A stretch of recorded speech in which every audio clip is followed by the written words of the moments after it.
Hello friends, I live in Florida and I have gone through multiple hurricanes.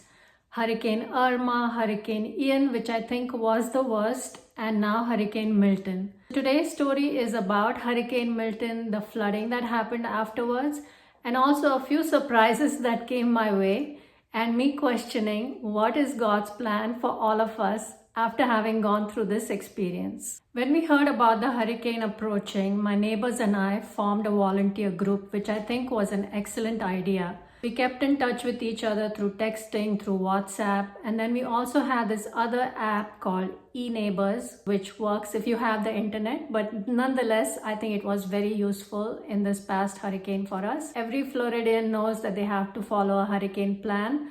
And we go through this list where we stock up on food, on water, we make sure that our pets are safe. If we are taking medications, then we have those on hand. And generally, we tie down everything that needs to be secured. So our volunteer group took turns putting sandbags and taping the doors, boarding the windows, and just making sure that everybody was safe.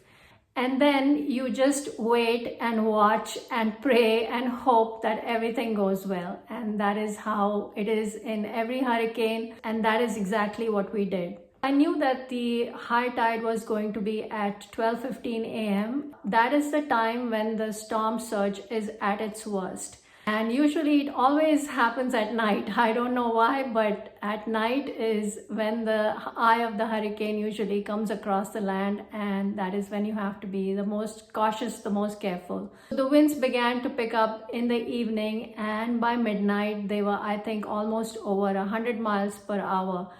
At this point, there was nothing else that you could do but just sit in your safe space and hope and pray to God that your home is safe and that everybody, your loved ones are all safe. I don't live on the ocean front. I live near a river. I could see the water coming up, and the storm surge around midnight was very high. It was starting to come over the seawall, and I could see water just everywhere on all sides of my house. But fortunately, it did not come close to my house. There was no flooding inside my house, but there was flooding everywhere outside. And I'm so thankful that I was saved and I was spared. The wind was so bad that it was sounding like a freight train going through my home. We watched the storm surge coming over the seawalls and just inundating the whole area with flood water. After the high tide had passed, it took another 4 or 5 hours before the wind died down. And then as we went towards low tide, that's when the water started to recede. Of course, you cannot sleep during a hurricane because you're too anxious. You're just waiting to see what happens. Fortunately, my home was safe. There was no broken windows. No water came inside and I was safe. And then came the morning at around 7 o'clock. I could see all the neighbors piling up outside to see the damage. All the streets were flooded. There was water everywhere. We could see a lot of first responders, garbage pickup trucks, firefighters, and even nurses from my own area who had to get to work. And the nurses were asking for a ride so they could reach the hospital in time. And it is at that time when you realize how important these people are to your community and you have a greater appreciation for them. They are so dedicated in their work. We heard that all of downtown was flooded, and I saw a shopkeeper coming my way. He couldn't get into his shop because there was water everywhere on the streets. He was going to walk another 3 miles and go a different way and try to get into his shop. And I felt so bad for all the shopkeepers downtown because they are still trying to come out of the effects of Hurricane Ian. And all of this area in Florida was so devastated by Hurricane Ian that there are towns and cities, their businesses were completely wiped, and we were still trying to get out of the effects of Ian, and now this happens. After the water receded, we slowly went around and looked at the destruction. And I have to say it wasn't as bad as Ian, but there was a lot of flooding. We saw some broken lamps. We saw some homes where the water had come up all the way to the door. We saw canopies that had broken down, a lot of leaves and a lot of debris from trees, from vegetation that was completely blown away by the wind. I waited for a while until things started to clear up, and then as I went into my garden, I saw a lot of small branches just strewn all over, and it took me nearly 5 hours, and I'm still not done with the cleanup work.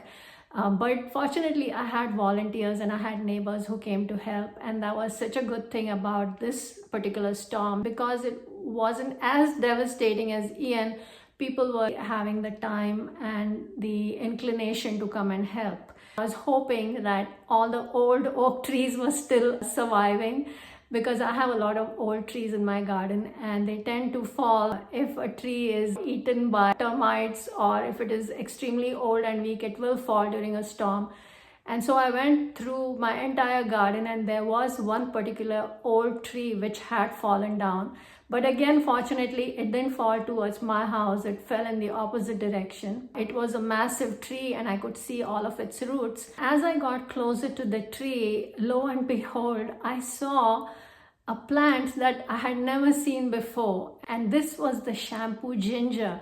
And I can't tell you how excited I was to see the red cones of the ginger. It was all entangled into the roots of the tree. I got closer. It was a little tricky because there was water all around. There was water in the ditch where the tree had fallen. But I got close to it and I pulled out the bulbs of the shampoo ginger, and then we decided that we were going to plant it in a garden. We quickly planted the shampoo ginger in my garden. I didn't even know that it existed under this tree because this tree was so further back into my backyard that I had never actually been able to go around it. And so this was a really nice surprise for me when I saw the shampoo ginger. Immediately we planted it, and I'm hoping that by next year it will take off and I'll have all these red cones of ginger. When you squeeze these inflorescence of this shampoo ginger, you get a juice that smells like fresh ginger. The aroma is so wonderful. I had read somewhere that people in Hawaii or in Jamaica and South American countries, they actually use this liquid as a shampoo, which is why it's called a shampoo ginger. I was really so happy to see this ginger. Then I went further and I looked at some of my other trees and I found avocados on the grass. These are Mexican avocados and I have such a hard time harvesting them every year because the tree is very tall and these avocados don't fall to the ground. They only fall down when they have become overripe and are not good to eat at all. The wind had shaken all these avocados off the tree, and there were at least 40 to 50 avocados that were strewn all around this tree. I was such a happy camper. The day before, I had gone through the storm and this was such a nice surprise. It was like a gift from nature to me. I had never seen so many avocados on the ground. I kept a few and then I distributed the rest amongst my neighbors and the volunteers, and it was such a happy surprise for all of us. And this got me thinking, one day we are worried about the storm, about our lives, and we don't know if we are going to live or die. And the next day we have this beautiful sunshine, amazing shampoo ginger and avocados and this abundance. And you forget about the storm, you forget about the hurricane. So this had me questioning, what is God's plan for all of us? Why does He make us go through these difficult times and then give us such abundance? It just shows that God always has your back. That some force out there, the universe, always takes care of you no matter what situation you are going through, and to never give up hope because storms don't last forever, and that is the truth. They may come every year, but they don't last forever. I'm really happy to relate this tale to you, that I had a few surprises. I was able to find something in my garden that I usually don't find. I was able to get help from volunteers and from neighbors. And I'm so thankful. It is so important that we not see the glass half empty, but rather half full, and go through every situation with hope and take it in our stride. This situation just showed me that God will reward us if we keep our faith, if we are patient enough, because no storm lasts forever. And when I say storm, I mean any difficult situation in life.